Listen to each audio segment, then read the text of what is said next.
What's up? What's up? What's up, people? This is your boy Levelhead back with another Live and Level Gamers podcast, episode 142. I didn't give this no title. First of all, because we're not on our normal schedule. I got my boy Keith Norris up in here. What's up, Keith? What's up? What's up? What's up? 142. So we on a different schedule. I'm gonna wait till cats getting in here. Let me know if you in the comment section in the live chat. I'm gonna let it warm up in the live chat just a little bit before we start hitting off on these topics. Start calling out people. Let me get on here first though. If you already on there, Keith, let's go ahead and start saying who there. Okay, I'm not even on there. Okay, let me get there. Hold up. Yeah, got this new phone, man. I gotta learn how to work my technology. Yep, same here. Same here. So it ain't pulling up on my phone. What's going on? Gotta learn how to use it. Got Cornelius. There it is. We got 6 people in here so far. So we got Cornelius in here. I got my boy Brett back into his house. What's up, Brett? First name basis. Rowdy Rough Kong. Big Dan 42082. Hello, everyone. Anyway, so we got a few people up here already. I'm gonna let it give another few minutes before we get into the topics. And whoever else jump in, I'll be signing them off. What's up, Cornelius? Who else? Yeah, please hit the like button. Yeah, hit that like button. Yeah, man, I ain't had no notification, bro. This is last minute. Me and Keith kind of talked about it yesterday. I got an engagement tomorrow that won't allow me to do the podcast tomorrow. And of course, Sunday is Easter. So it ain't no way we're going to be here then. So we figured if we're going to give you guys a podcast this week, we're going to have to do it on the Wednesdays. So that's what we did. So you better be thankful, Cornelius, that we decided to give you our precious voices on this night. Anyway, who else up in here, man? Let me know if you're in here. Sign off in the comment section. We got 9 people viewing so far. Who else in here? What's up, Rowdy Ruff? We living good. You know what I'm saying? It's Wednesday, hump day. Hump day. It's hump day. So, but yeah, man, sign off in the comment section. Let me know what y'all up to. But yeah, so it's gonna be me and Keith tonight. Hopefully, D2K jump on. K-Bum 20 is basically, he said he ain't studying us tonight. He got better things to do. Right, word. Can't wait till he hear this. He gonna be like leveled off that tripping, man. Yeah, K-Bum said he got better things to do to hang out with you Nintendo gamers. Anyway, who else up in here? The Humpty Dance is your chance to do the. Oh, look around. That's what's up. Oh, baby. I do the Humpty Hump. I should have put that on as our music, but I ain't in the man cave. So if I hope I'm sounding good. I'm on my laptop. Well, my wife's laptop. I'm poor, so I can't afford a laptop. No, I'm just joking. I'm on my laptop. Anyway, so what's been good, man? Well, my wife had the kid. Congratulations. Got the new baby. Thank you, sir. Thank you. He is already alert, opening his eyes, and it's gonna be a new adventure. If y'all didn't catch that, Mr. Norris just introduced a new family member into their household. Send this man a congratulations, if you will. There you go. See, Cornelius. That's why I like Cornelius. He be on it, man. Don't he? I appreciate it. Well, we probably won't be hearing you for a few podcasts every now and again. This is true. This is true. Man, I know how that's starting up, baby. That having to get up late in the night, making sure they breathing and making sure they got their milk and whatever, changing diapers and fussing and tag teaming responsibilities. My wife, man, I kind of left my wife hanging a few nights. I ain't gonna lie, to be honest. What's that? Big Dan? What's up? Train him like Conan. You hear that? That's a Yeah, I girl, heard. right? There's a boy. It's a boy. It's a boy. Okay. Yeah. Number two. Yeah, I got 2-year-old duties. Man. Fir- First night he got up because he heard the baby crying, and I was like, "Okay, man, it's time for you to go back to sleep." He went back to his room. He didn't stay. It was around 4 o'clock. We up. I'm trying to get some sleep. He don't want to go to sleep. So, Man.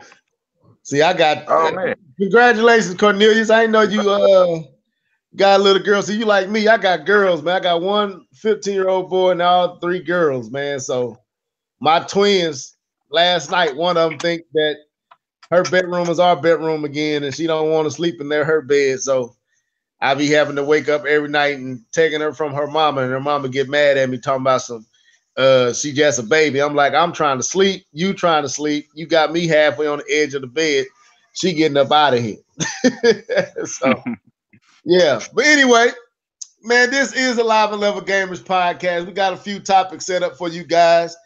We're just trying to let the comment section get a little comfortable, let people get they type on a little bit, comment, and we talk to you guys. We'll be checking you out periodically in the live chat, checking on what you're saying, adding input, and we might add it into the show. Um, but anyway, man, what you been gaming on? If all right, all right. So check this out. So for the past few podcasts, I had nothing to say, but tonight, people, I am proud and happy to say that I have been gaming on something. It's only been an hour. It's only been an hour, but I've been gaming on Final Fantasy 15 Windows Edition on the PC. Oh, okay. Um, I played the demo. Um, I thought it was pretty good, and I was like, you know what? I'm gonna go ahead and buy the game.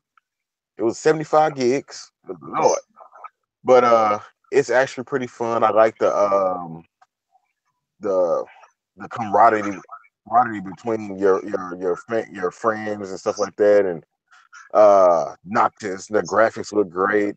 It kind of remind me of like what Xenoblade Chronicles X could look like, Um, um, and play like in a sense, or maybe I can't remember the name of those games. Tales of Symphonia. I think that's what it was. Kind of like that. But it's a dope game. I can't wait to put more hours into it. I guess tomorrow I get a chance to put more hours into it since we're not on the podcast. So yeah, I can't wait to see where this is gonna lead me. I told my friend about it. He was like, "Dude, you playing a Final Fantasy?" Because he always knew I never really played Final Fantasy games before, but I'm um, finally playing. So yeah, man, that's that's what. it. Is this the one that released on the? Is this the one that released on the PlayStation 3 and Xbox 360? That one. No, no, this is PlayStation 4 and Xbox One. So this is okay. This is the one where they had the. So yeah, this is the newest one. This is the latest one. Right. Okay, okay, I'm with you then. All right, that's what's up. I played the demo of that game. I I don't think I don't know how I felt about the game. I guess I didn't play enough of it to give a true feel for if I liked it or not. But the graphics was definitely dope. Mm-hmm. Uh, I do like the fact that you ain't unlike Xenoblade.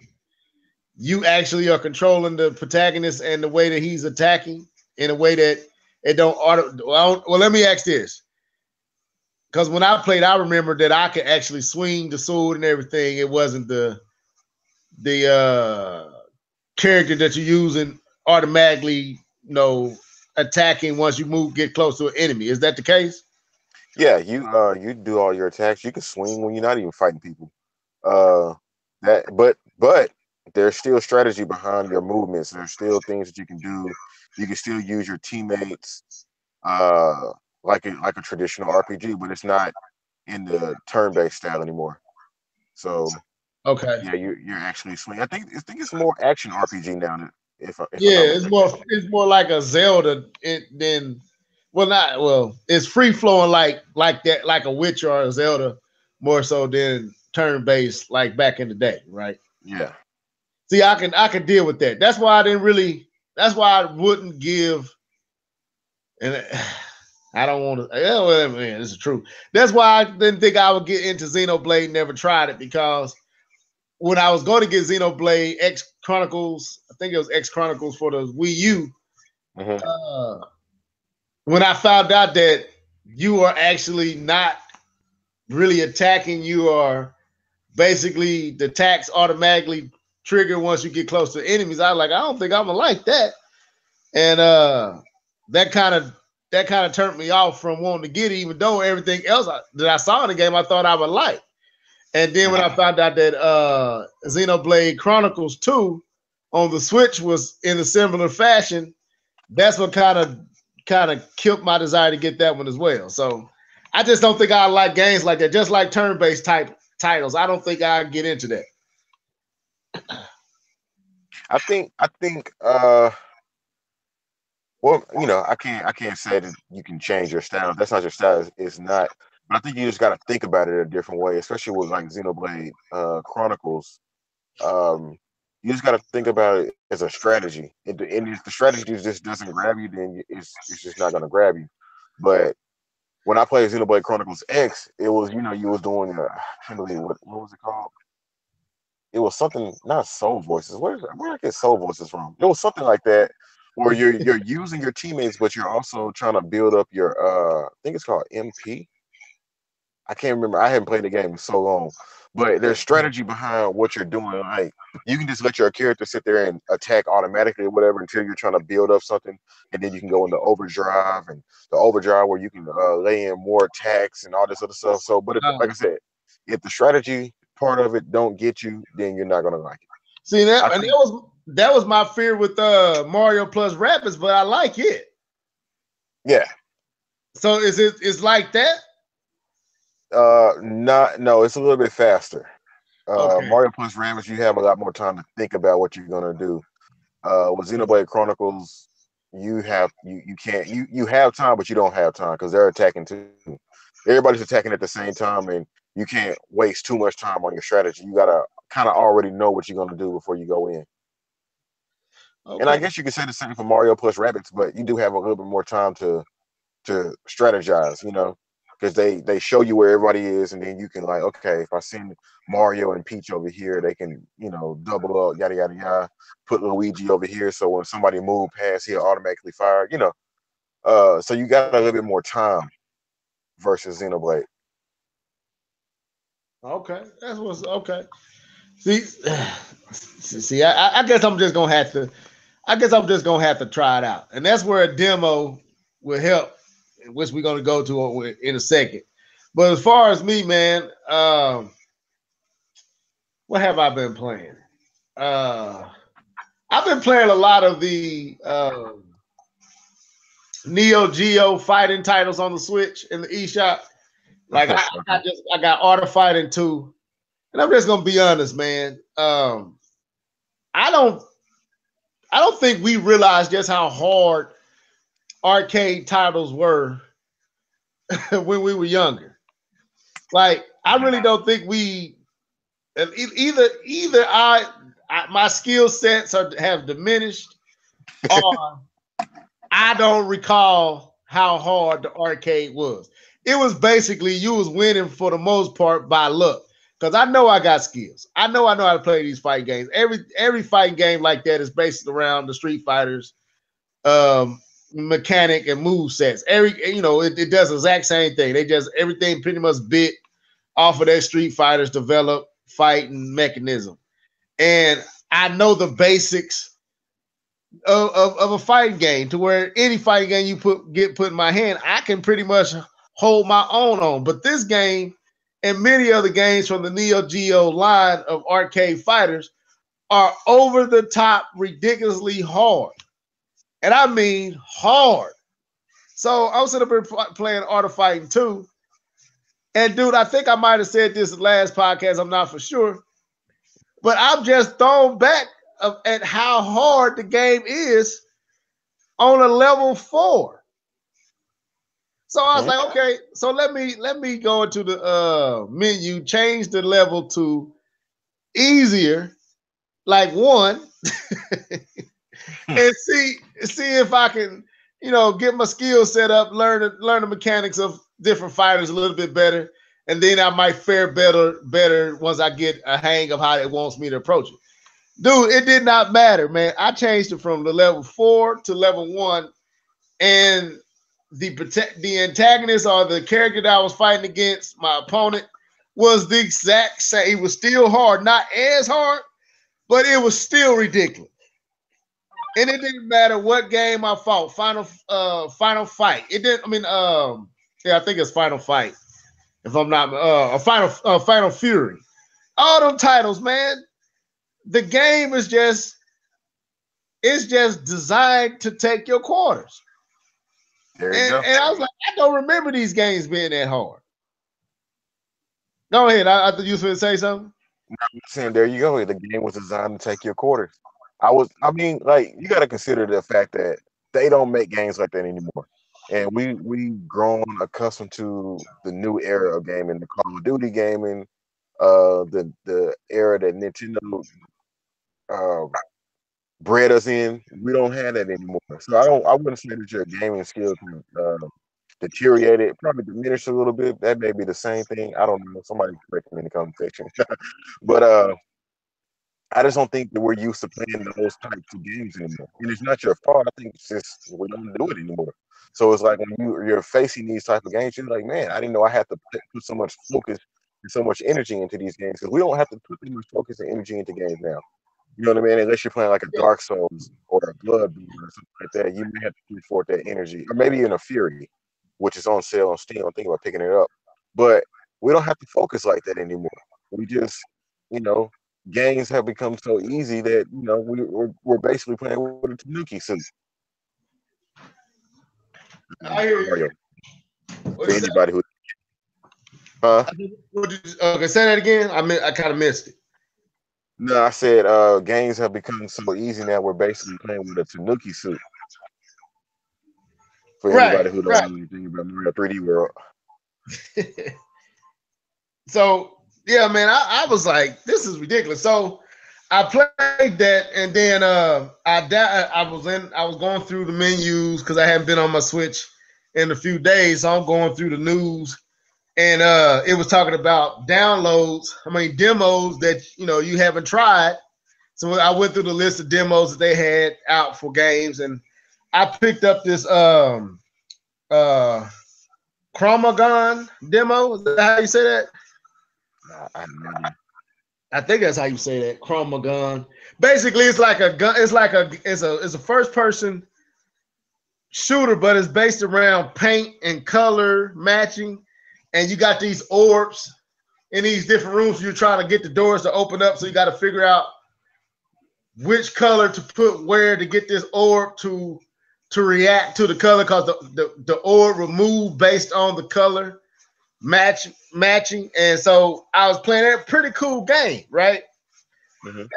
And I played that. I played a few other titles, but like I said, I ain't really get much gaming in this week, so it ain't no point in me really going into, because I really didn't play much. But that's what led me to our first topic was I've been noticing that the eShop is filled up with a lot of titles, right? A lot of unknown titles, or a lot of titles from Steam, a lot of titles from unknown developers.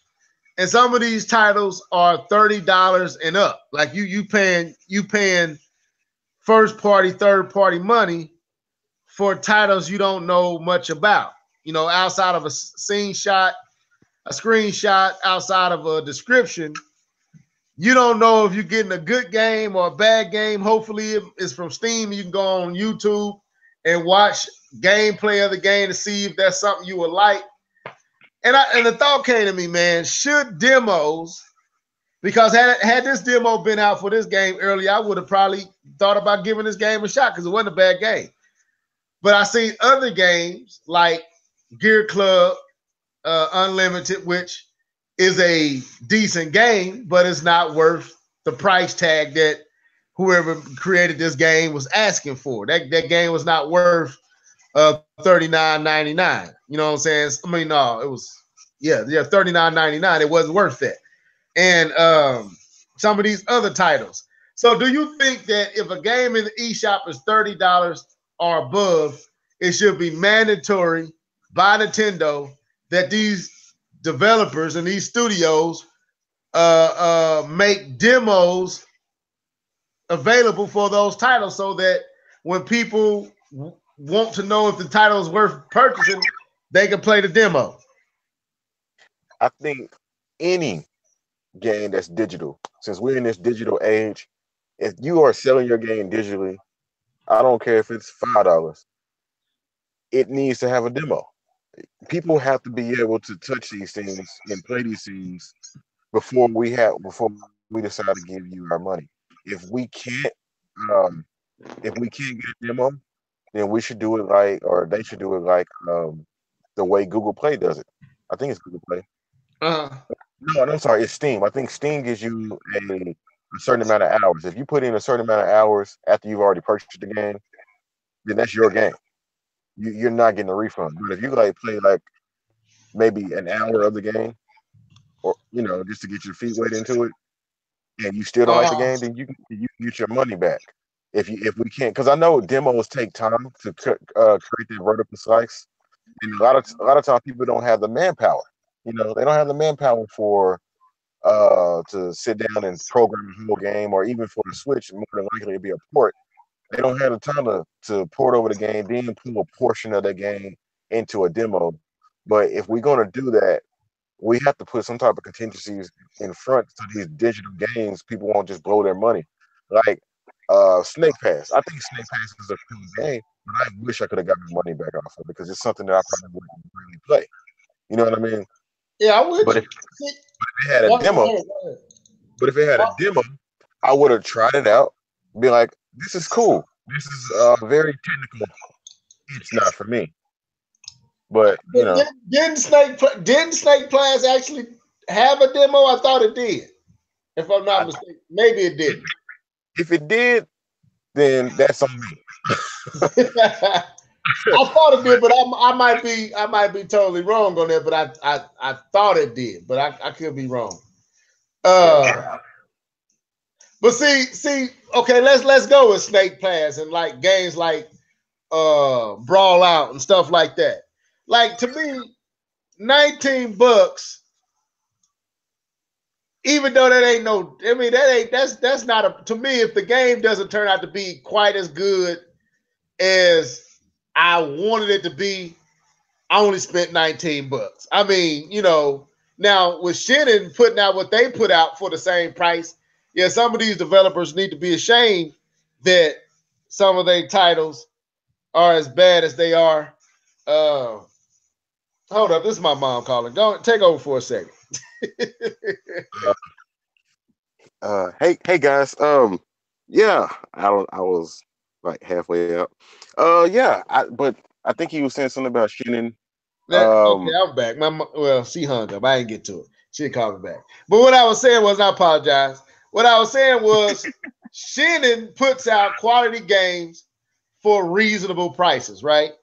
And Shannon had a track record that we already came accustomed to, that we familiar with. We know what they do based on what they did on the Wii U with what was that, Nano something that they had. That game was dope. Neo something, Neo something like that. If y'all in the comment section, if you know a game I'm talking about, where you going around kind of killing these kind of parasites or something, you shooting them, and then they came out with Fast Racing Neo. They came out with that. That was another good game on the Wii U. Then they came out with Fast RMX on the Switch. So we got a track record from Shannon that proves that this developer studio, even though it's an indie studio, they got quality offerings. Whereas then you got the studios that make Shovel Knight and all that, where you can trust what they offer you. And then games like what's that game with the genie? What's that game? It is Shantae. Shantae. Like, you can trust them. You know what you can expect from that developing studio. So if they come with a game for $29.99, they come with a game for, anything 30 and above, $24 and above, you can rest assured that if you buy that game from that development studio, keep you getting your dollars worth in most cases. Whereas a lot that's in the eShop right now, we know nothing about these studios. We know nothing about these titles. And they asking you for basically first party, third party level dollars. Like, Mm-hmm. okay, like trolling me. Let's say we didn't have any way to find out what trolling me was about. Trolling Me is asking for like 49 bucks or 30. Yeah, what was that game? I think it was 49 or 39 bucks. And this game was utter garbage. I mean, dude, I was gonna make a video on this. I just like I said, I couldn't figure out this phone and I didn't have time, so I didn't do it. So that's why I made it our first topic. That game was utter garbage. It's another game that I watched old dude do a review on. I'm trying to find it. I think it's in the coming soon section. I'm on the Switch right now. I'm gonna find it here in a second. But it's a BMX game, as with a dirt bike game.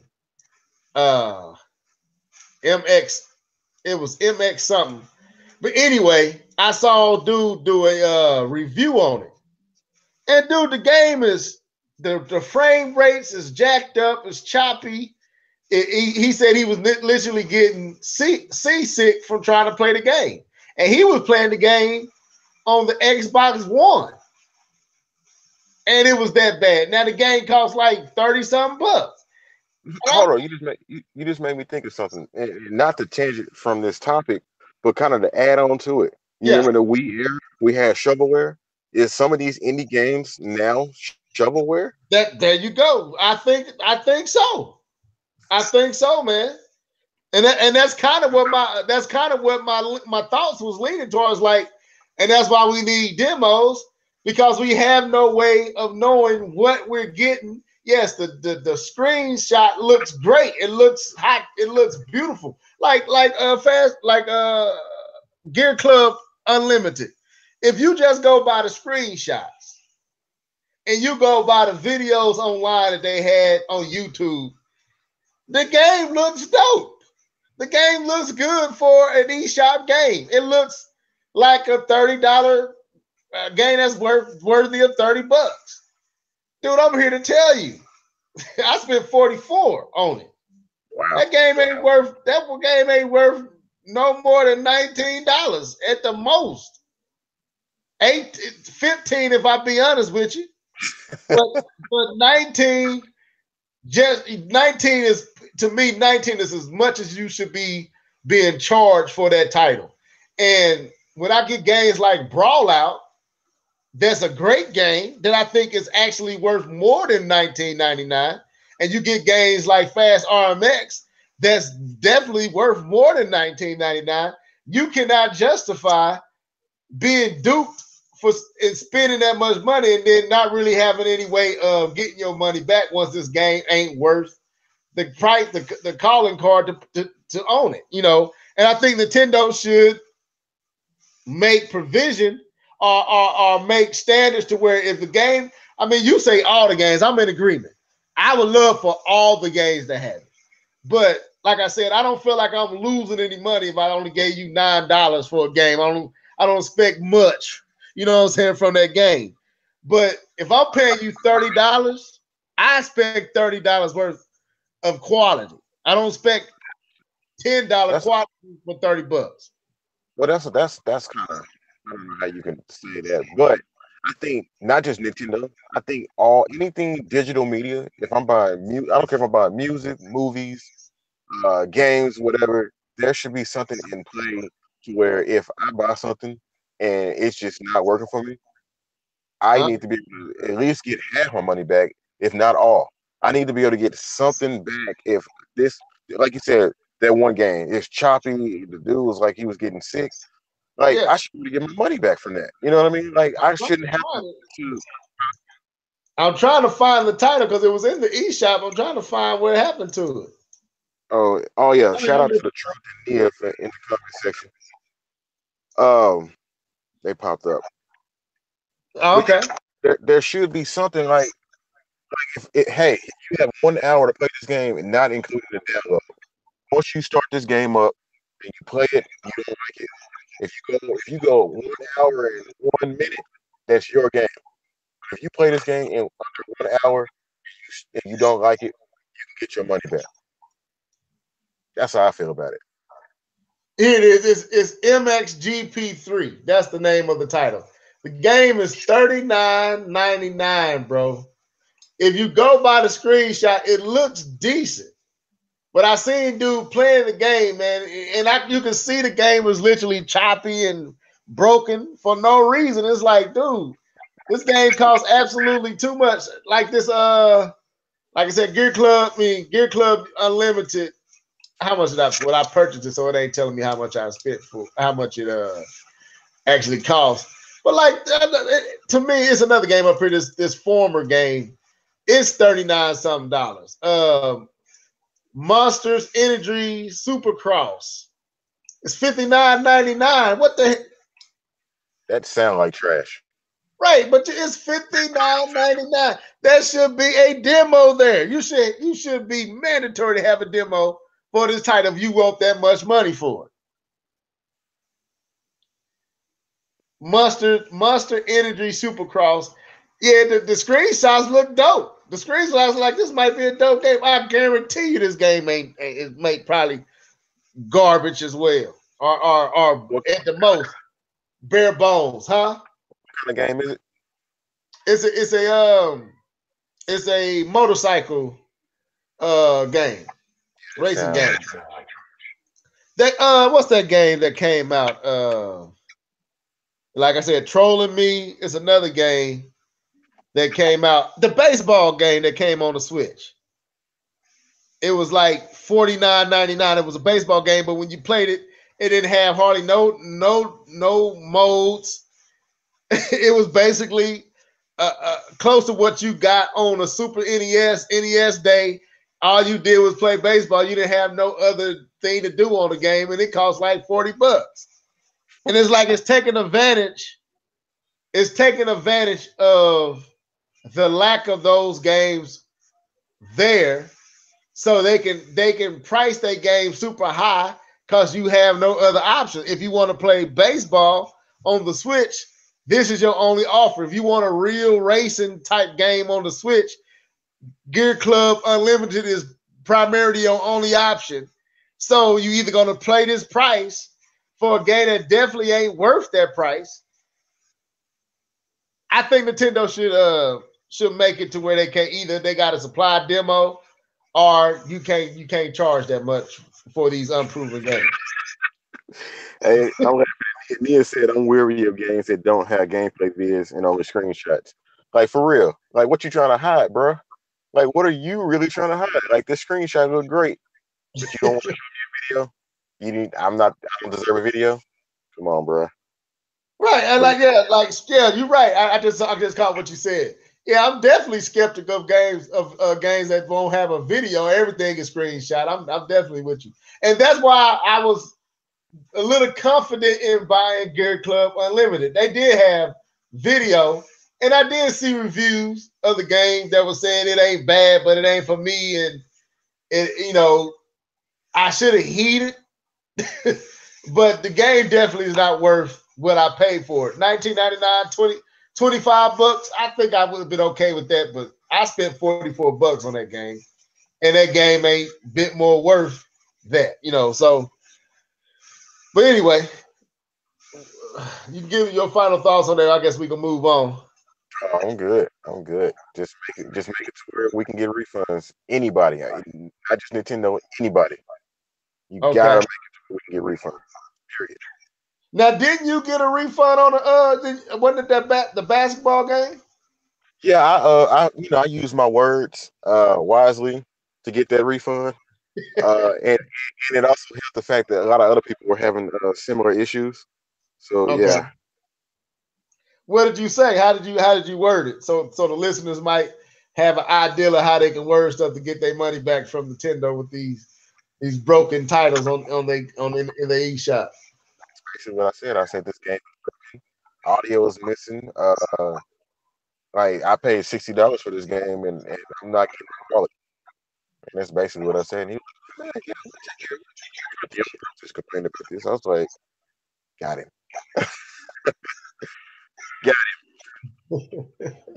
Look at they talk about my language, man. Bit mo. Okay, y'all. I see y'all in the comment section. But anyway, let's go to this next topic. So I haven't played the game, and this is one of the games that I was not interested in when they first showed it, but I felt like it was deserving of conversation based on a lot of, I guess, the mixed feelings surrounding it, and that is Sea of Thieves. And the question is, are gamers jumping the gun with criticism? Now, what I've been hearing is that the game is beautiful. It's a nice looking game.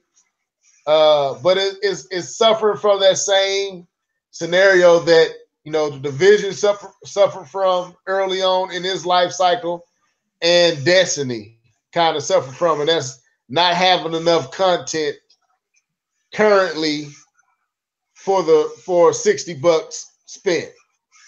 Do you feel like gamers are jumping the gun, or do you feel like we're in a time where developers are abusing these type of games, launching them too early without having them, fitted with enough content to warrant the purchase? no.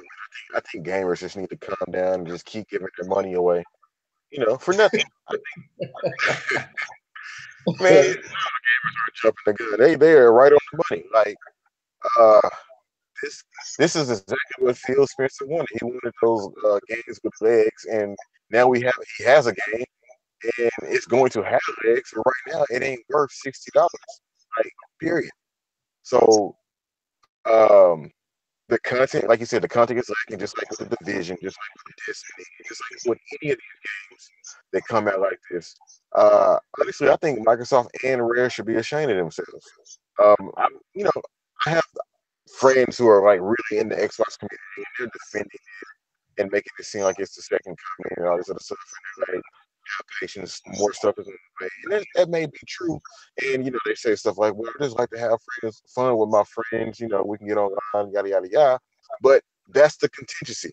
If you don't have friends, if those friends don't have voice chat, a microphone, you can't really have fun with this game. And then the missions that you go on are practically the same mission each time. D2K up in here. I didn't see it. Okay. They're practically the same mission. Now, granted, it may be fun to get on there with you guys and just talk and chop it up, but if we're not really doing anything, there's really no fun to be had. Not at $60. Now I understand they got the Xbox Game Pass where you can jump in at $9.99, which is cool, but it's not a $60 game. It should have been free to play. And then you add the content and make people pay for the content. Now you have to give that content away for free almost. You know what I mean? I think Microsoft did it wrong. They did it backwards. But yeah, gamers are not jumping the gun. There's not enough content. There's one of those games that's like you have to wait. Microsoft is also pulling the numbers and saying like, well, we don't have many people in here. I guess we shouldn't push more content. It's one of those catch-22s. You know what I mean? Yeah. Yeah. D2K, did you hear the question? No, I didn't. The question was, there's a lot of controversy or a lot of mixed emotions around this Sea of Thieves games. A lot of gamers are feeling like they purchased a game that really wasn't ready to be released, but the developers put it out so that they can get the money and then add, the content that would justify the purchase later. So the question is, are gamers jumping the gun with criticism, or is Sea of Thieves just like the other titles in the same genre, like Division and Destiny, not enough content to warrant the purchase nor the release of the title this early? I'm gonna come at a different angle. I think it's more or less this is a blueprint of what gaming is going to be with these major AAA titles like this. You've seen stuff like this with Star Wars Battlefront, where you basically had to pay $120 to get a $60 game, and it still didn't live up to what it should have been, considering what it was. And you had to do this twice now with Battlefront 1 and 2.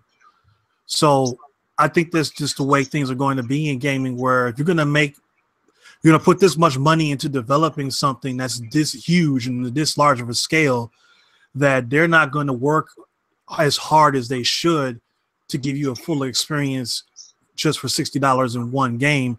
They're going to spread things out, because they'll make excuses saying, well, we couldn't put this in there and that in there and this in there. We could just use it for DLC, because people are stupid enough to buy it. And they're true and they're right, because people are going to continue to buy stuff for no matter what genre it is. It doesn't matter if it's Nintendo first party, Microsoft first party, Sony first party. If it's something that you want, you're going to keep paying for it. So I didn't play Sea of Thieves, but I actually was over at my friend's house this weekend. It was his daughter's birthday, and we were playing. Well, actually, him and his oldest son were playing Sea of Thieves. They had two TVs back to back. And I was watching the gameplay, and we were talking about how this game, if this game was released back in the 90s, it would have been probably one of the biggest games ever, back before people became weirdos. But nowadays you can't get people to cooperate. You can't get people to follow directions. And it's just not it's very difficult unless you have a set crew of people that could be in your galleon that you're going to play with every single time you turn on the game to play. You're rolling the dice every time you play the game of actually having a decent gaming experience playing Sea of Thieves. Not a fun experience, just decent, just being able to accomplish a task is difficult, because people just want to fool around and act stupid. But as far as people saying, this game doesn't have enough content in it or anything like that, I'm not sure how much content you can possibly have in a pirate game in the first place. I mean, what did pirates really do other than what you're doing in the game? I mean, did they expect them to fight aliens or something? I mean, what are pirates supposed to be doing? They look for buried treasure. They fight other pirates. They sell their money and or they sell things they find for money. I mean, there's other things that pirates can do, but I don't think it would be appropriate to put in the video game.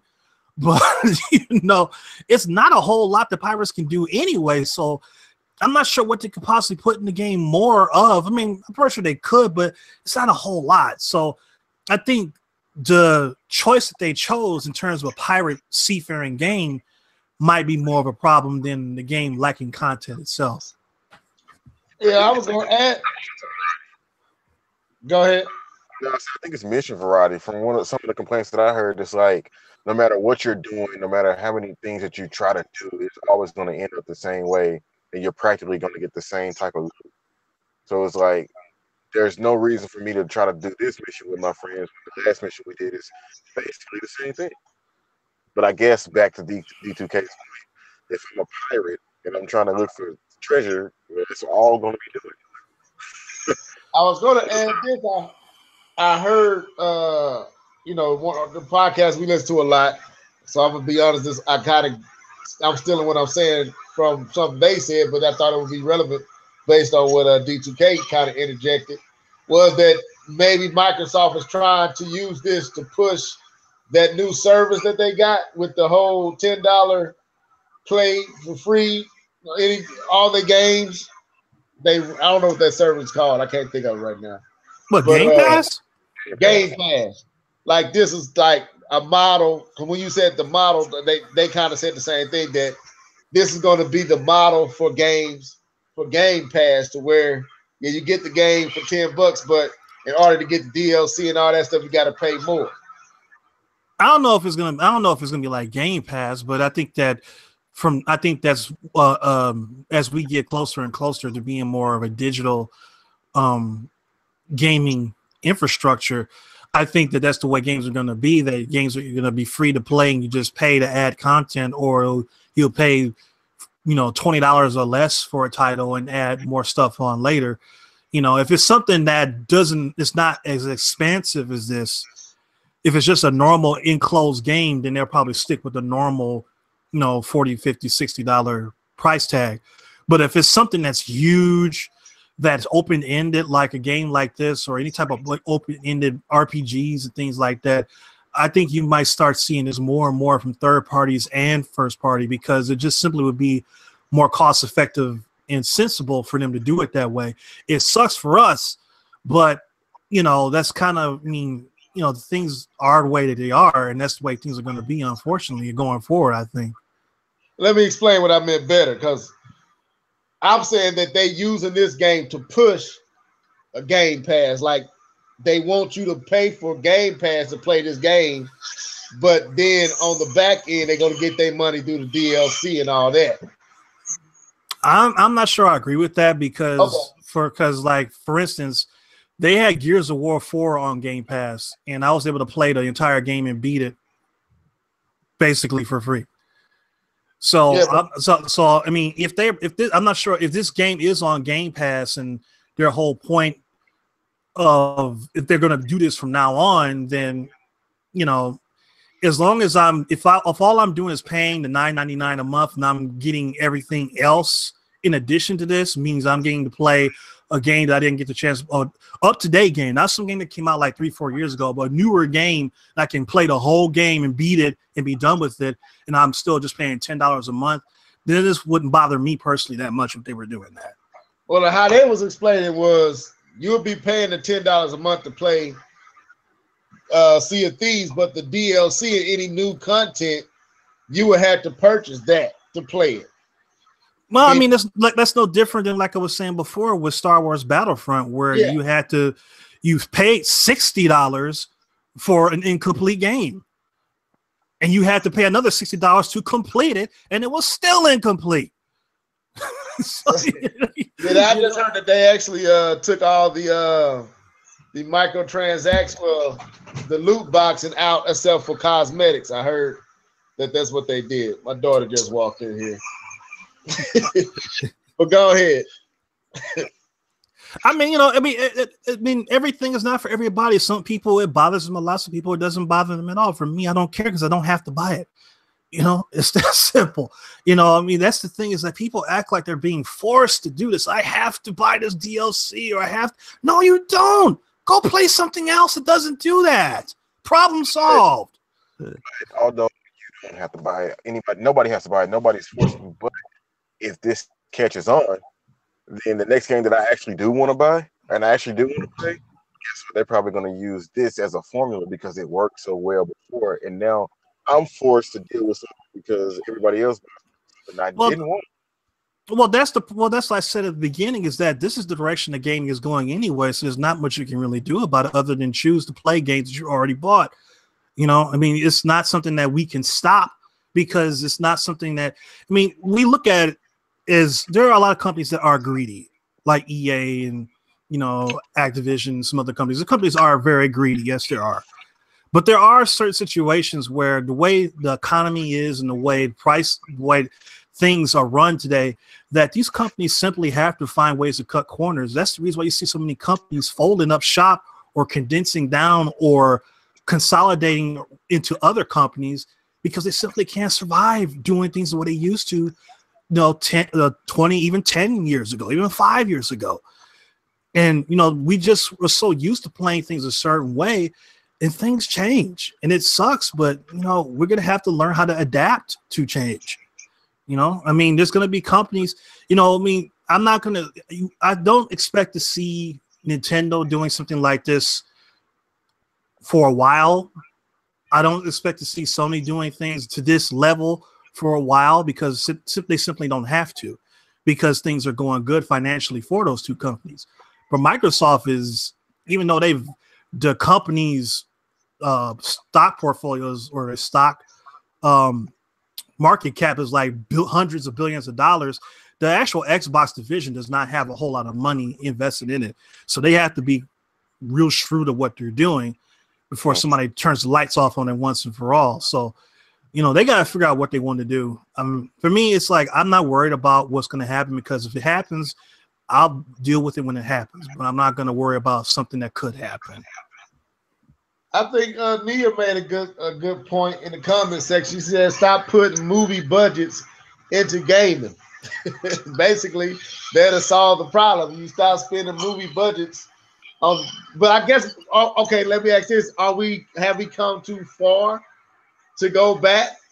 You know, have they conditioned us to expect these type of budgeted games that we can't go back to a simpler day where games wasn't so expensive? Well, for let's try this again. Well, as far as games being movie budgeted, everybody's spending a lot of money on making games. It's just that certain companies have it and certain companies don't. Sony's got the money to do it. Nintendo's got the money to do it. Microsoft don't. And a lot of these third-party companies don't. And that's the reason why they try to pass a buck on you, because they don't have the money. But if they don't have, it's like trying to get somebody who's a 2D artist to make 3D models and pay them the same amount of money that you would somebody who's experienced at doing it. That's not their forte. Maybe they could get away with doing it, but it won't be as good as somebody who is experienced at doing it. Nintendo, for example, is good at making games that don't require, you know, as much in terms of super horsepower pushing the console, because they use a lot of colorful, they don't use a lot of harsh textures and harsh lighting and things. They still make beautiful games that do cost a lot of money to make because of the sheer size and scale of some, like Breath of the Wild probably cost a grip to make. I mean, that game was in development for 4 years. So, but Nintendo's got the money to blow, so they can get away with that. But, you know, Microsoft, these companies, they don't have as much money to blow. If they make a mistake, they're in big trouble.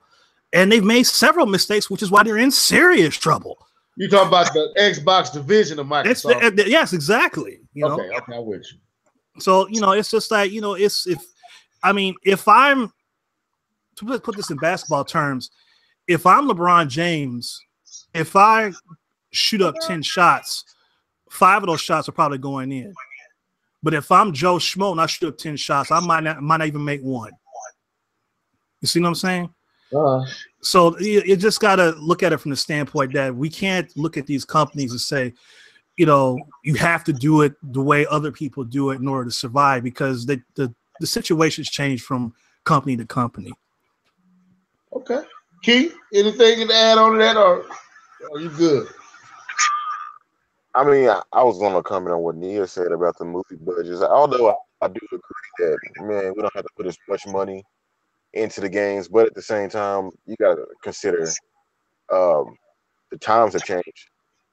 Cost of living has changed. Like back in the day, you look at some of the movies that came out, and their budgets were not as high as they would be today. You know what I mean? Because things have changed. So it's not a matter of looking at how much money we put into it. How many people are working on it, their families, how much you're promising that, not promise, but the contracts they have. So I think a lot of that money doesn't even go into the game. But I could be crazy. And you also got to factor in too that right along with that, the demand is went up. We want these games faster, so you got to have more developers on, more people in the studio to help develop the game. So you got to pay them, to make these high quality games. Because now I think we at a point to where it'll be real hard for for us to go backwards when we got used to the God of Wars, to the, the Uncharted's and the Breath of the Wilds and the whatever else from the Gears of Wars and stuff. It's gonna be hard to track back to a budget before those type of games. I think we came too far to go back. Right. It's like you look at these big budget superhero movies and stuff.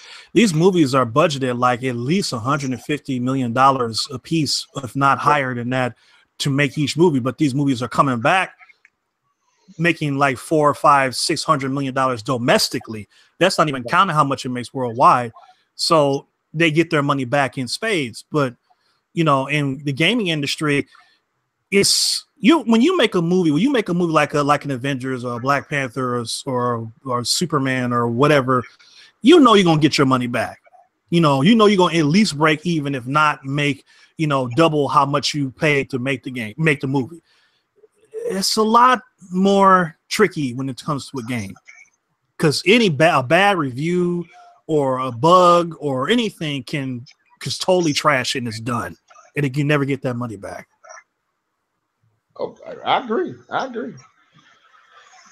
She brought up, and I've ended on this. She brought up a good point with Tomb Raider.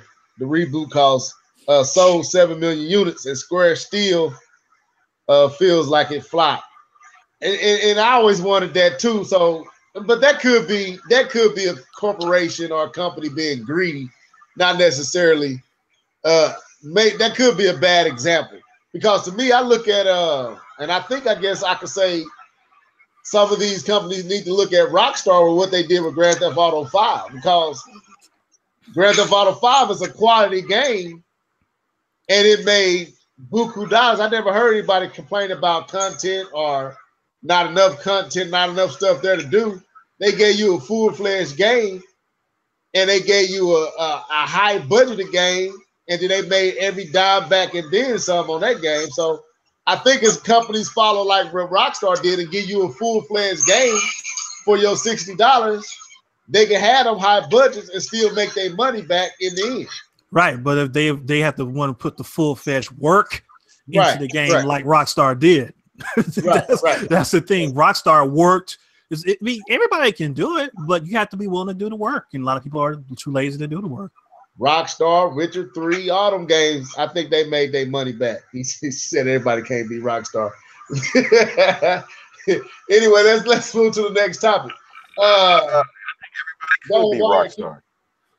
think everybody could be Rockstar. Just put out a good product. And don't worry about, we got to put out another product next year at Activision. Just put out a good Call of Duty. And if they did it the way that Rockstar did it, if you made a Call of Duty on the same level as a GTA 5, then you wouldn't have to keep making more games later, because you'd still be riding the wave of success off of the last one that you did that everybody liked. Right. Because that game's still in the top. That game's still in the top 10 to this day of games being sold. Grand Theft Auto, the game was sold with like 100 million copies.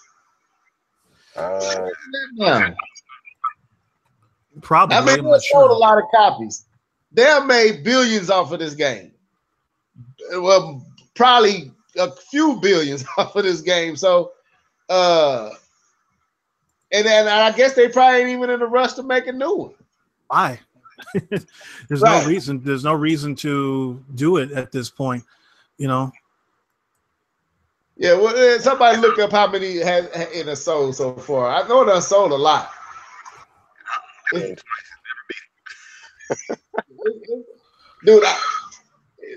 it's still in the top 10. Yes, it's still in the top 10 chart. So it's still charting to this day. And that game is what, 3-4 years old?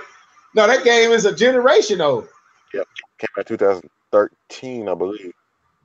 Yep, 2013, September the 17th. Yep.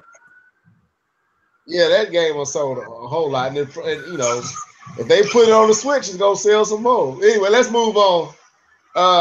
So the Smash Bros. Invitational E3 tournament has been announced, and I was watching a few videos on this and reading articles on it.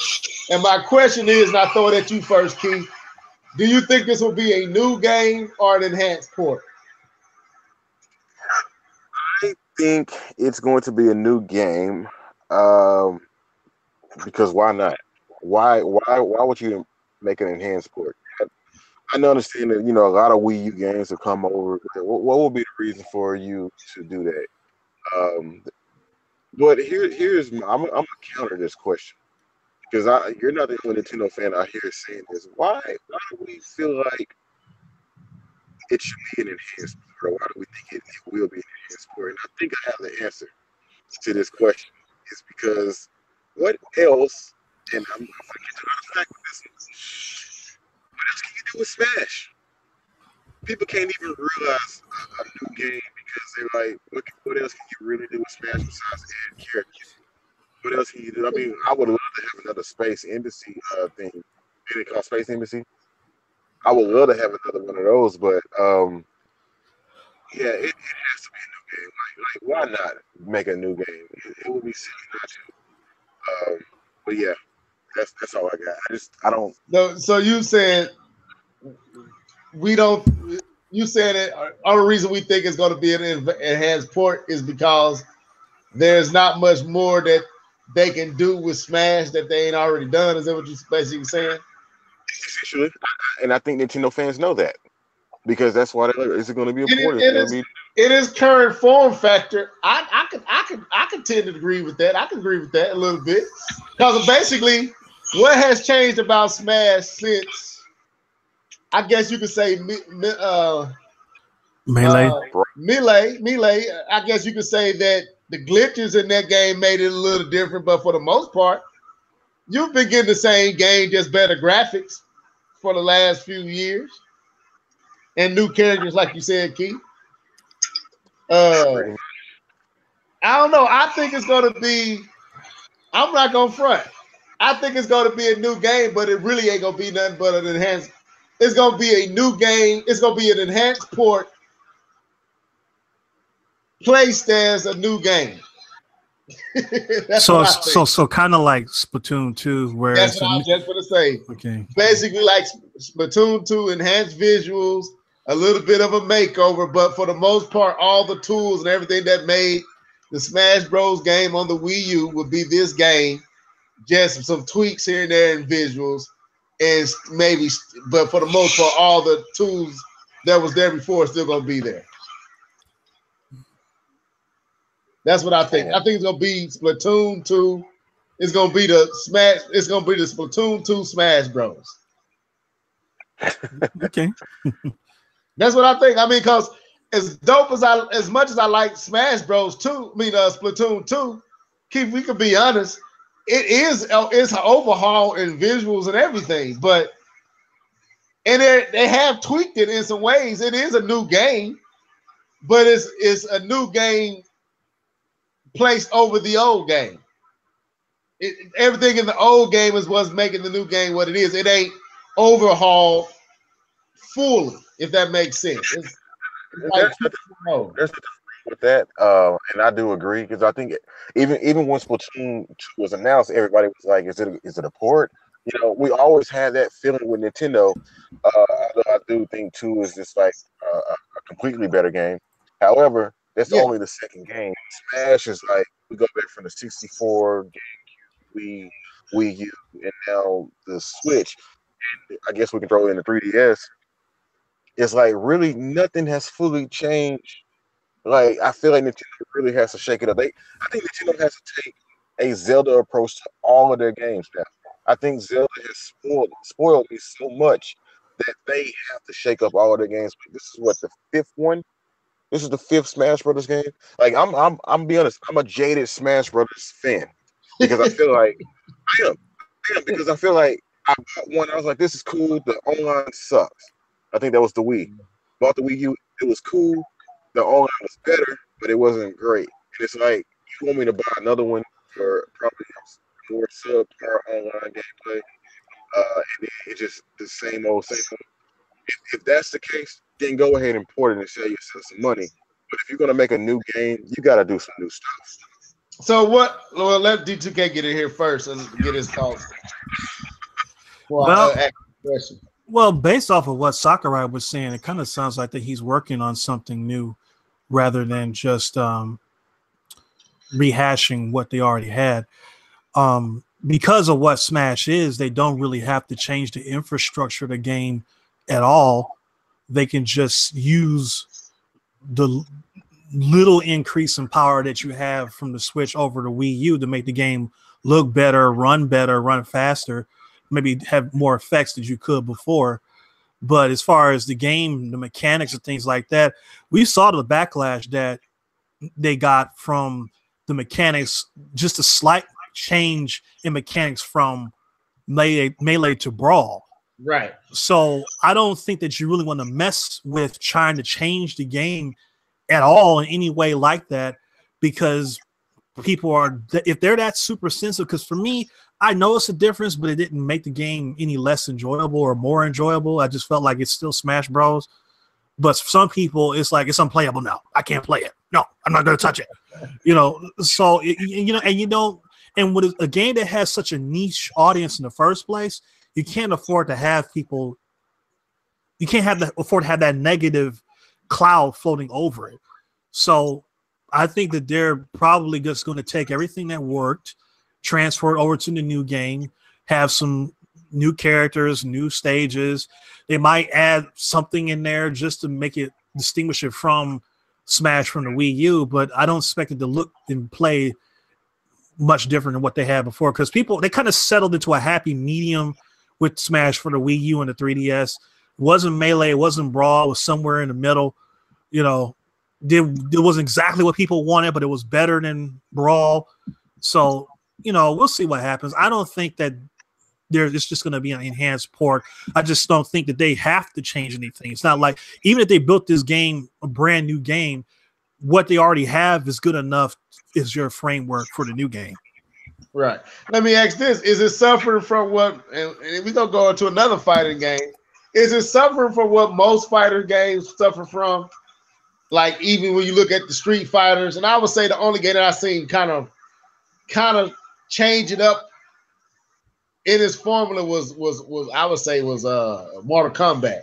From when the original Mortal Kombat, we saw it go to a 3D that kind of failed. We saw it come back kind of more traditional. Then we get the Mortal Kombat that we got today, which is it got the essence of what it used to be, but it's a far better game. Whereas Street Fighters is basically the same game, just remodeled with the characters, but the same game is there. Well, I kind of respond to what D2K said, and I don't think they should do that, like change up, like you said with Mortal Kombat, because I think they completely went. That's a completely different series. Yeah. It has not even really Mortal Kombat. It's different now. It's real different now. But I'm not asking or wanting Nintendo to completely change up the things. I think I'm just seeing like game modes. Like I mentioned the space, space something. We know what you're talking about. It's about the Final Destination board. No, just the storyline, kind of like in. I think it was in Brawl, right? Yeah, I think it was in Brawl. Yeah. Where somebody said in the comment section, y'all know what we talking about. The single player mode in Brawl. What was that called? I can't think of it either. But see, that is subspace. Hold on, get it closer. How you say that? Subspace Emissary. Emissary. Yeah, you go. Okay, I couldn't say it. But we need, like, essentially what Smash Bros. Is, and I don't know if anybody ever thought about it. It's a Kirby game. It's a Kirby game. It's built on a Kirby engine. Give me Kirby gameplay in it, alongside fighting. Like I think a lot of us was like upset that I think the 3DS version of Smash 4, I think, or Smash Wii U or whatever, the 3DS version they gave you like story mode, but on the Wii U they gave you a like a playing board, like a Monopoly board or something. I'm like, what is this? I don't want to play this. I want to play, huh? I was going to say, but Smash Bros. Started off being a party game that transitioned and morphed into a fighting game. You have all that. I just want different and better modes. I don't know. I don't know. I would love to play with my friend, going through the game where he has Fox McCloud and I'm playing with Link or whoever, and we're just playing through the game like that. And then we can get to the fighting. But if it's all just fighting, to me, I get really bored with it. Right, and I agree. That's what I'm agreeing with you on. I think the fact that it has turned into a competitive fighter and it is left from its original roots of being a party game, that now all they offer you is the competitive aspect of the game. And like I said, to me, I'm not big enough into Smash to kind of hold my own in the competitive aspects of it, because I want to do like, if I get like that, I want Street Fighters. I want something that gives me more, where I understand what I got to do. But Smash Bros I never considered it a fighter, but I know a lot of people do now, and it's kind of left from being what it originally was meant to be, a party game where you beat up each other. Now it's a serious fighting game that's at, Evo tournaments and stuff like that. So I don't know. Slash Power Stone, like, oh my God, how did it switch to Power Stone? I don't know. Just I just need something. Go ahead, D2K, if you want to add anything to that. I forgot what I was going to say. So I had something that was on the tip of my tongue and I just lost it. Yeah, I mean, it's I don't know. It's I think to me, I look at like Killer Instinct for the Xbox One. It was already kind of sketchy to me as it was. It was kind of like I was excited because of the nostalgic factor of it and everything. But now it's gotten so far away from the original concept of what Killer Instinct was that it's not even the same game anymore. I don't even consider it to be Killer Instinct. I call it Shadow Lords because that's pretty much what it is. This is a game that has Killer Instinct game characters in it. Because, I mean, I'm like doing all this stuff and I'm floating around the astral plane and I'm fighting Gargus's good. This is stupid. This is not what Killer Instinct is. And I don't want all that other extracurricular stuff. I just want the fighting game. That's all I want. Give me to be able to fight other people. Give me an arcade mode. I'm good. That's all I need. So I'm kind of on the other side is that I think that brevity is the soul of wit. Translation means keep it simple, stupid. Just don't put more in the game that you necessarily need to have in there.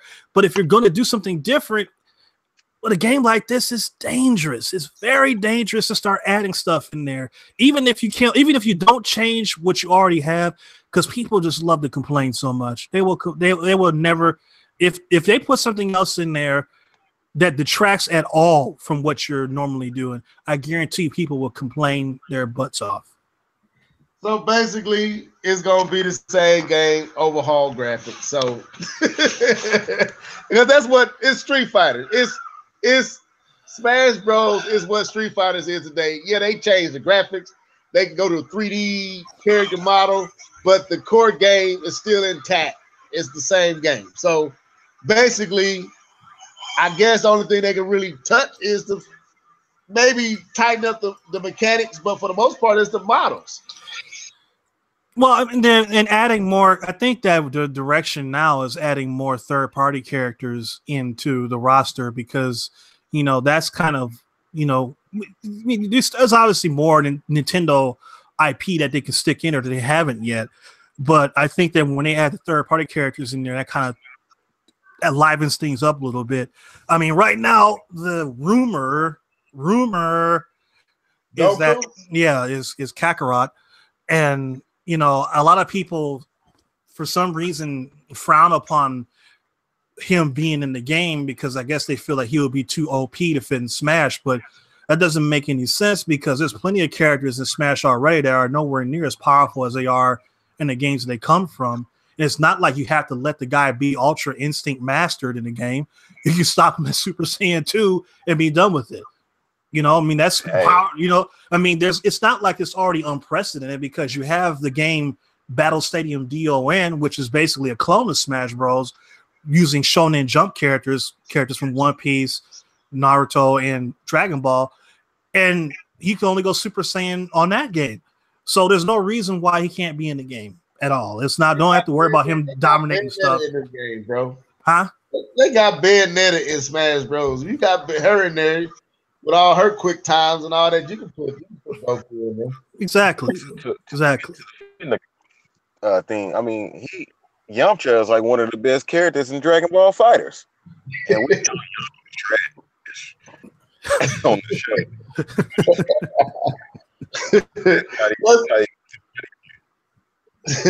Let's move on. I'm gonna stick with the fighting game. So let it be known, I'm a huge Soul Calibur fan. I always have been since they released on the game on the Dreamcast. But I even played Soul Blade in the arcade. So they got Soul Calibur 6 coming out, and to me, since the PlayStation 3, the one that they made exclusive for the PlayStation 3, and the one before that, Soul Calibur kind of been trash to me. Like it went after they did the one with Link, Spawn, and Heihachi. Everyone after that has kind of been garbage to me. Really? 4? You didn't like 4? I didn't like I liked it and I didn't like it. Let me explain myself. I feel like there is something in the other two that it's like that game is Soul Calibur, but it doesn't have 4 doesn't have any soul. It doesn't have what Soul Calibur on the Genesis had, what Soul Calibur on the PlayStation 2, Xbox, and GameCube had. It's missing something. I don't know what it is, but since those 2 games, Soul Calibur has been missing something in what it normally brings. And my question is, will this Soul Calibur be the return to greatness, or will it be another Namco fighter dud? Because I'm gonna be real quick. So I'm biased toward Soul Calibur 2 because I had it in GameCube. I remember seeing Soul Calibur. And what did you mention? You mentioned Soul Edge. I don't remember Soul Edge that much. It was probably in the arcades. Soul Blade. Soul Blade was on the PlayStation. Okay, then it was Soul Edge at the arcade. Soul Blade was on the PlayStation. Yeah, there you go. So yeah, I'm biased. And then I played a little bit of Soul Calibur 3 on the was it PlayStation 2? PlayStation, yeah, PS2. Yep. Yeah, it came to PlayStation 2. But yeah, I never really dove deep into the series. I think the fighting is great. I don't know if that's the type of game. Actually, it might fit in today's market because of your Dark Souls type of games. You know what I mean? Those strategic fighters where you have to actually block and parry and do those type of things. Really, I don't know if that's the type of fighter game that people want to play though. But I don't know. That's a hard one. That's a hard one to say because what's the fighting market today? Well, I mean, go on. I'm gonna let D2K add his piece to it before I say what I'm gonna say. Go ahead, D2. Well, I mean, my first experience was Soul Edge in the arcade, and then it was Soul Calibur for Dreamcast, which was unbelievable.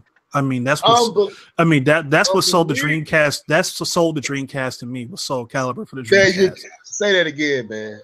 God. Soul Calibur sold the Sega Dreamcast to me. That's what I'm buying it today. Now. Yes. I mean, it was just so breathtaking. And the intro, you design your own intro, would put the fighters in the spots you want them to put, and the gameplay was so clean, the graphics were so good for that time. And, it was unbelievable. And Soul Edge was, Soul Blade on the PlayStation. I remember I got the PlayStation for Soul Blade. That game sold consoles for me. I remember playing Soul Edge in the arcade. I'm like, this game was kind of tight. So I got the PlayStation version of that. And then when Dreamcast came out with Soul Calibur, it looked better than the arcade. Yes, it did. The Dreamcast version. Soul Calibur 2 I had for the GameCube, so I had the version with Link, and I think that was probably the better version. I didn't like it for the PlayStation 2. I tolerated the Xbox version because the Spawn character, but I don't think he fought the way I thought Spawn should fight. So it was kind of like, I didn't mess around with Soul Calibur 3 at all. I didn't play that. Soul Calibur 4 was cool because you can play as Darth Vader and Yoda. in The Apprentice. I forgot what his actual name is. But, you know, that was cool about Soul Calibur 4. Soul Calibur 5 was ultra trash. Yeah. Oh, my gosh, that game was trash. I mean, I bought it and took it right back to the store. Like, nope, not doing this. So I don't know what they're going with this. I think that it got too big for what it was. It's like I was saying earlier, you got to keep things simple. And I think that Soul Calibur for Dreamcast was the perfect Soul Calibur. Everything after that, you know, it seemed like you were adding things that weren't exactly necessary. Soul Calibur 2 was still good, but it started to water things down a little bit. And as you kept releasing more, it started to take away from individuality and charm of each individual character. Every character on Soul Calibur has something unique about them, which is why you played them. There was something unique about Kalik, something unique about Shang-Mina, something unique about Sophia, something unique about Huang or Miss Mitsurugi, you know, so of all those characters, you know, I mean, or Ivy, you know, but then you start to have so many characters. You start to have so many characters that they became clones of characters you already had in the game.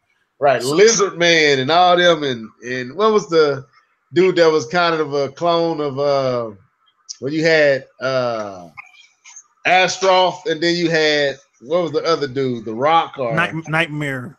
Oh no, they had Astroth and Nightmare. I mean, no, Astroth and Brock. Yeah, Brock.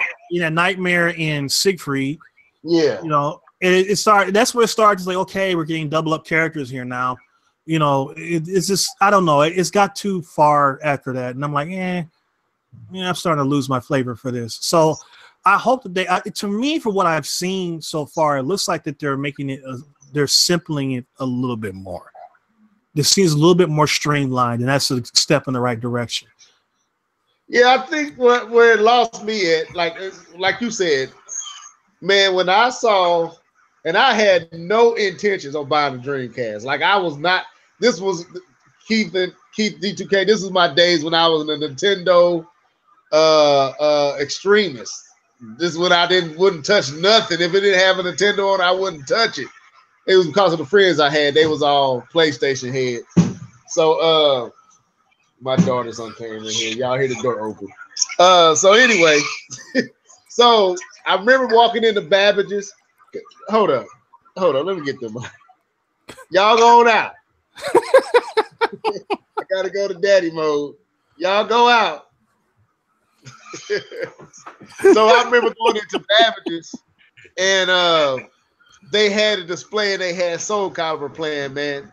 And just like you said, D2K, that's what sold me on the Dreamcast. That's what literally is like, I got to get this. And when my friends was talking about they were going to get it, it wasn't no going to get it for me. It was, I literally had bought the system in my heart, mind, and soul that day. And by the weekend, I had it. You know what I'm saying? So, and it was just something amazing about Soul Calibur.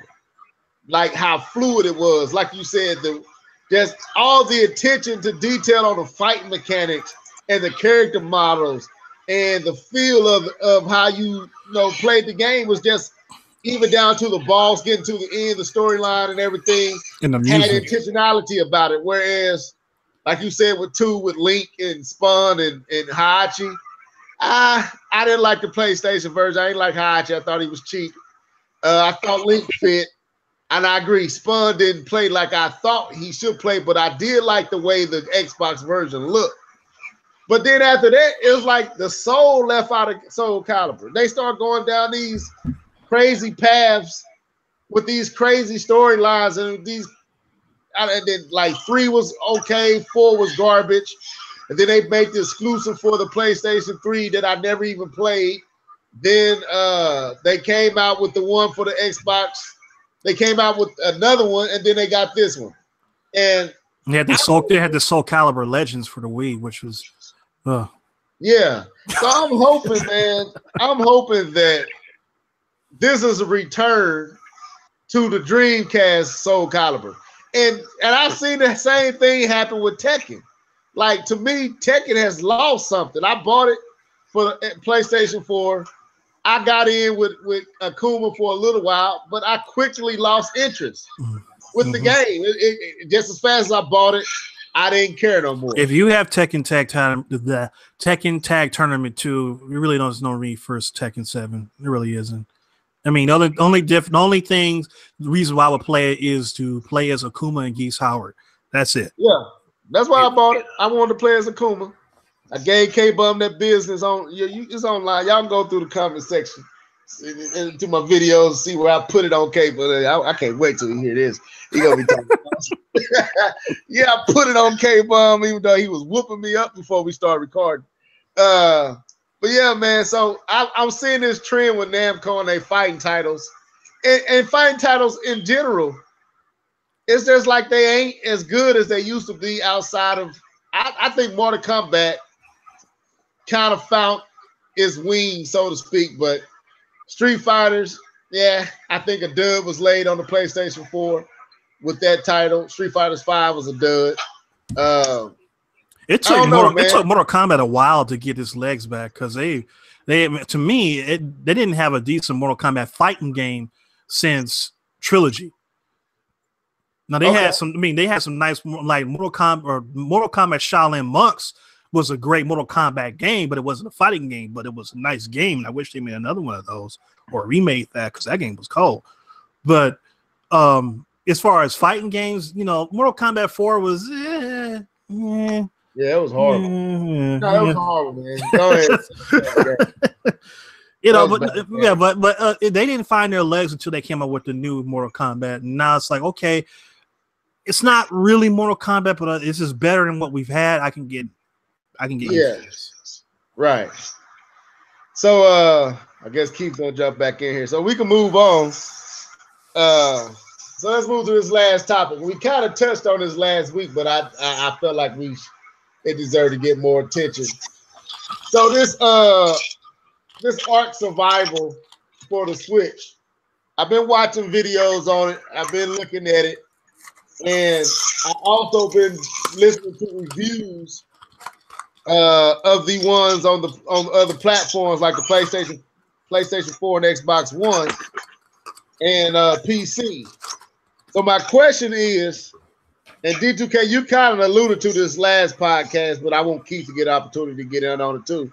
And I'll start with you first, D2K, though. Let you kind of expand on what you said. Should anyone with a Switch be hopeful for this game, or should they be kind of like skeptical because of the track record that's already been shown on the PC and other devices of this game?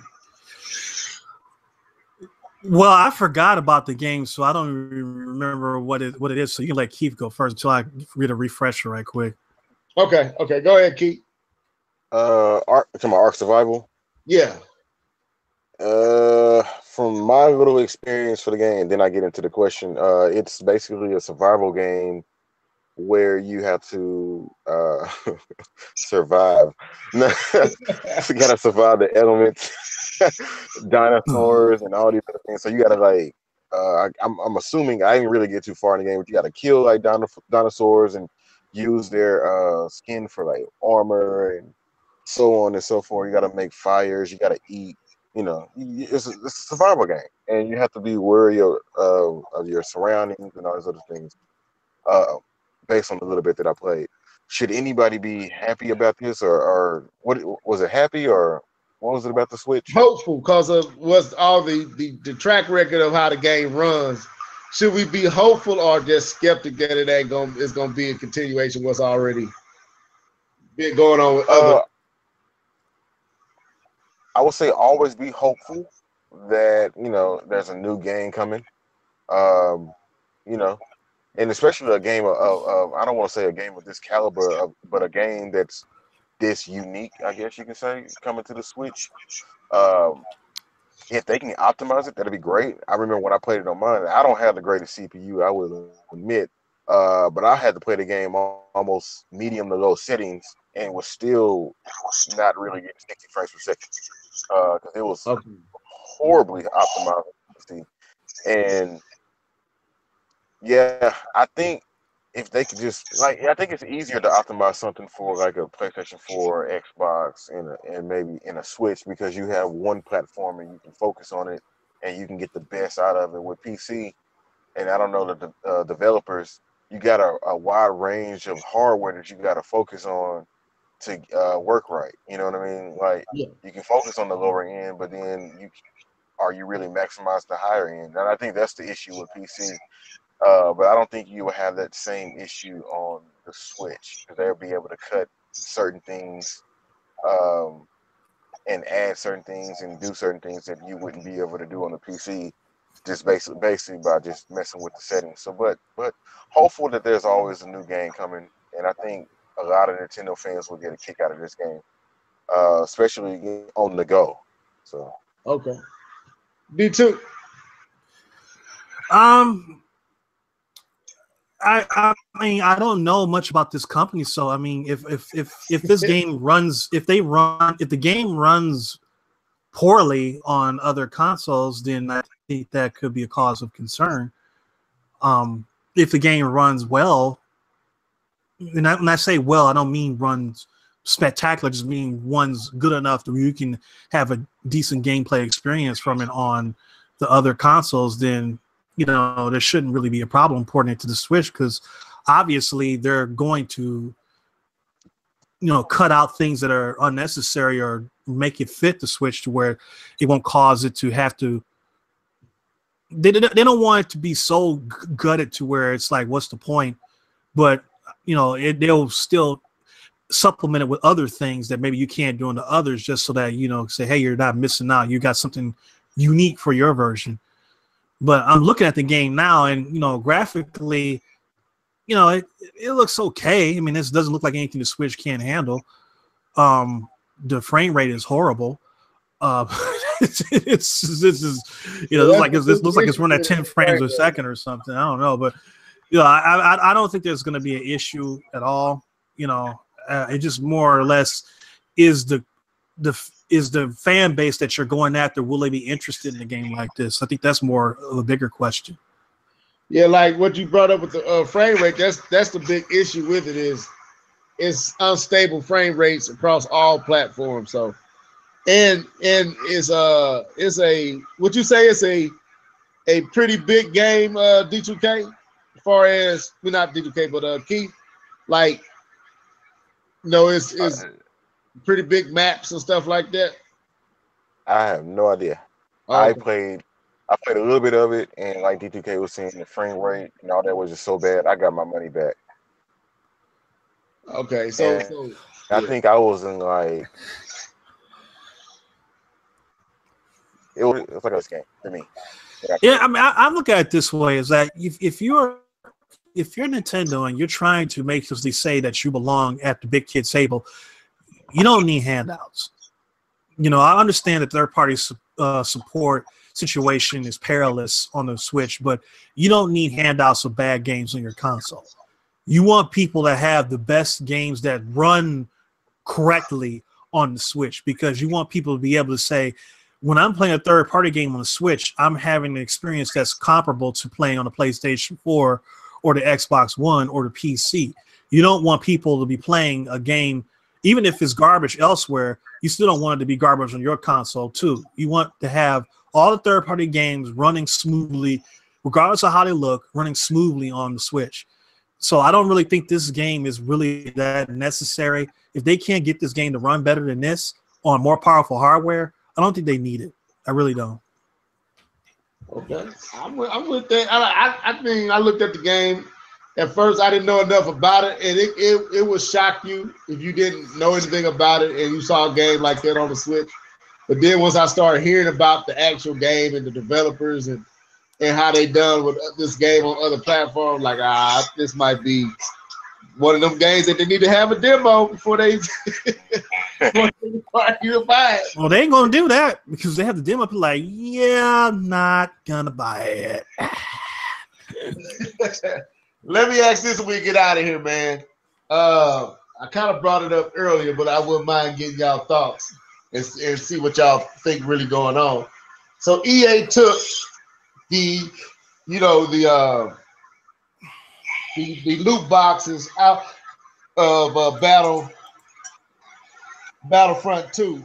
Now you can still it still got loot boxes and microtransactions, but it's all cosmetic based. Now they took all the other stuff off, all the unfair advantages and stuff that kind of broke, when you was playing, giving other players an advantage based on the weapons they were buying. That's all gone now. What do you think is sparking this, and do you feel like it's too late? Do you feel like it's too late when it comes to Disney and this license? Go to Keith first. Too late for that game. I don't really think, because like if you ask the average person, they're not looking at who made the game. The average person does not care. They're looking at the title and they see Star Wars. But for this particular title, yeah, I think it's too late. Could not Nintendo? Oh my gosh, did Disney keep the IP over there with EA? Sure, but I don't think the average Joe is going to be like, oh my god, it's EA. I think it's going to be like, what is this Star Wars game, and is it good? And do I get a bang for my buck? So that's all I got. Okay. Me too. It's too late. The horse is already out of the barn for that particular game. I mean, like I was talking about earlier, is that negative stigmas in the gaming community can be curtains for you, and you don't get that back. You have to start all over from scratch with something else to get people back in your corner again. So I don't think that this is going to make any difference, because it's not about the fact that, it's more about the fact that you had the audacity to do this and think that it was okay to do it versus the fact that they actually did it.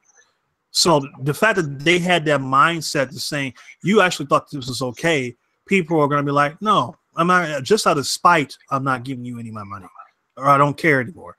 You're not hurt, because we know in today's society that once you make a mistake, you're branded for life. You don't get any repentance or anything. Once you make a mistake, that's who you are for the rest of your life. That's how society works today. So EA screwed up. They've got to wear that jacket until other people decide otherwise.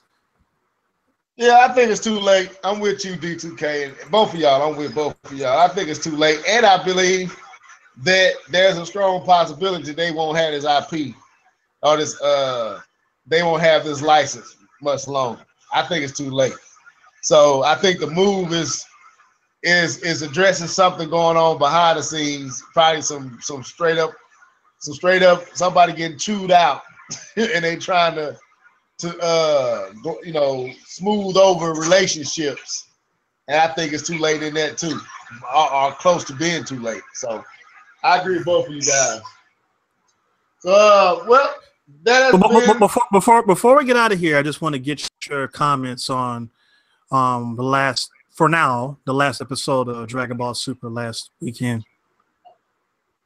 Okay, all right. I liked the episode before. I felt like it was rushed, man. That's basically what I can say. It was rushed. I don't know why they rushed it, but it just felt like they threw too much at you too fast to make it all make sense. I thought it was a cool twist that Android, I think it's 17. Mm-hmm. I thought his wish was cool but predictable. Right. I like the fact, I did find this interesting. I did like the fact that Frieza and Goku teamed up. That was pretty dope. And the golden Goku, the golden or Super Saiyan Goku and Frieza back to back defeated Jiren together. That I like that, but I just felt like they crammed too much into the last 3 episodes. That probably could have been, if they was gonna do what they was gonna do, they should have cut out a lot of what they had prior to they should have cut the fight between old girl and Goku. All that stuff should have been cut out to make this make more sense. So that's my opinion. They rushed it. So did anybody feel like Vegeta was slightly jealous when he saw Goku? That's how I thought he was slightly jealous. Like, I can't believe Frieza's taking my spot.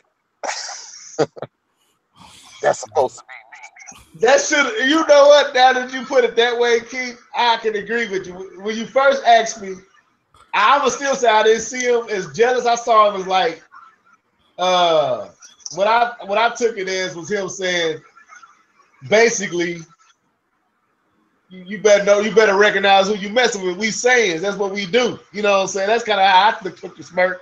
But thinking about what you said, that should have been Vegeta and Goku.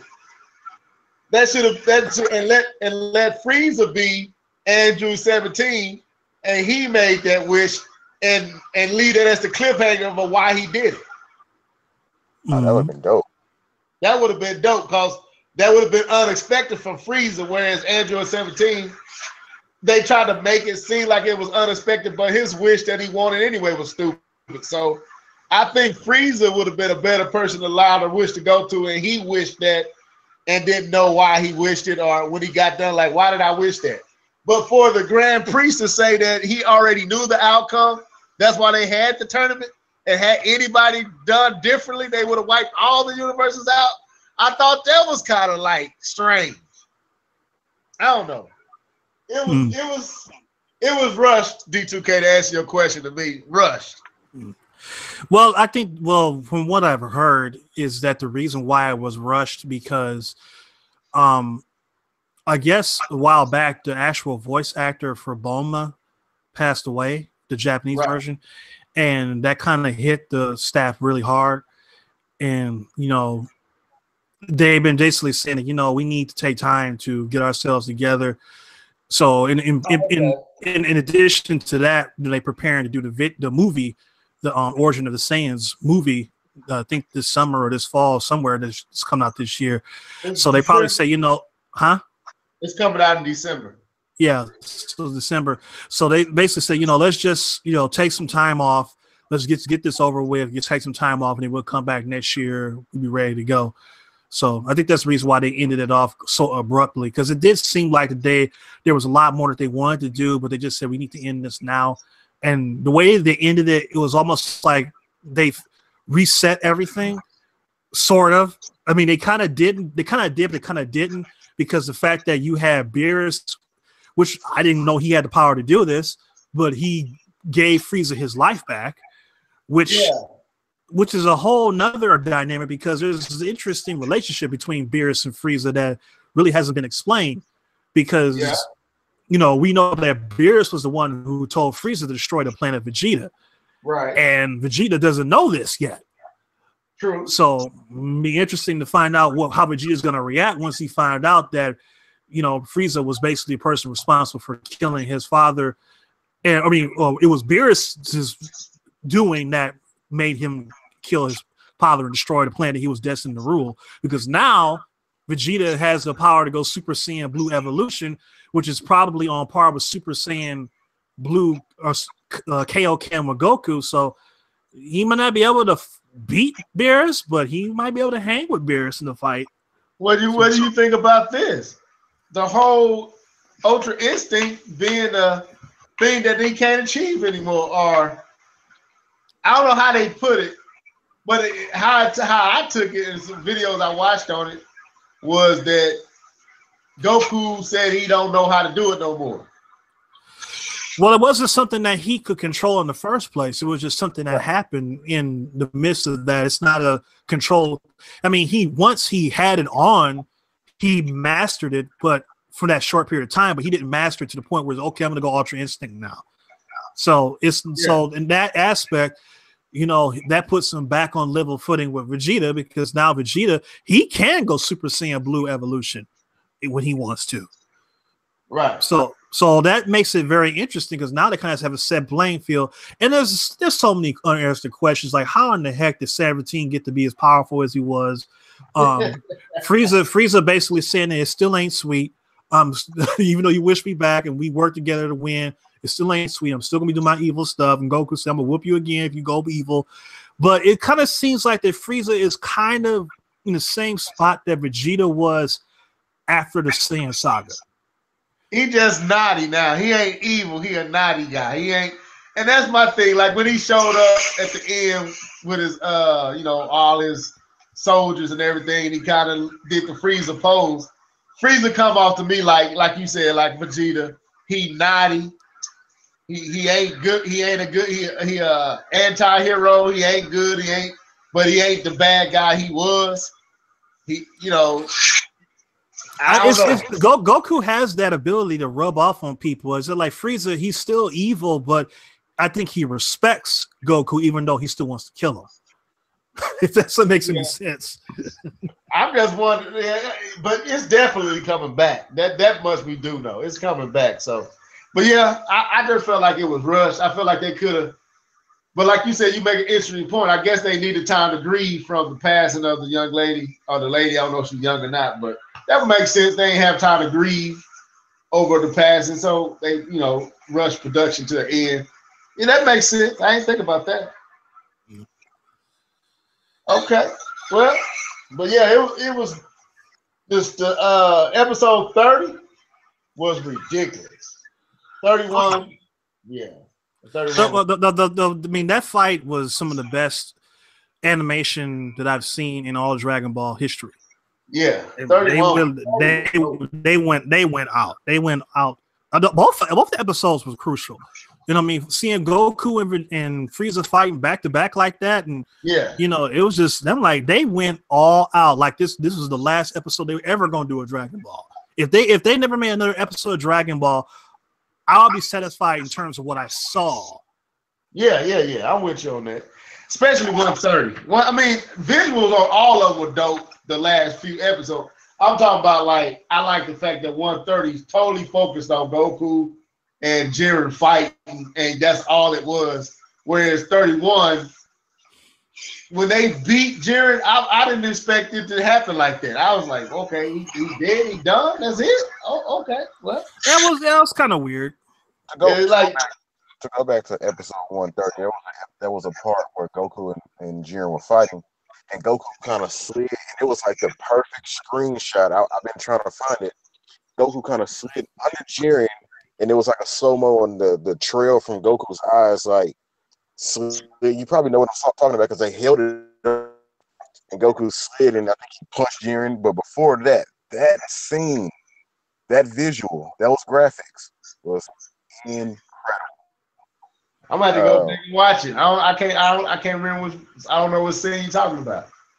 I know that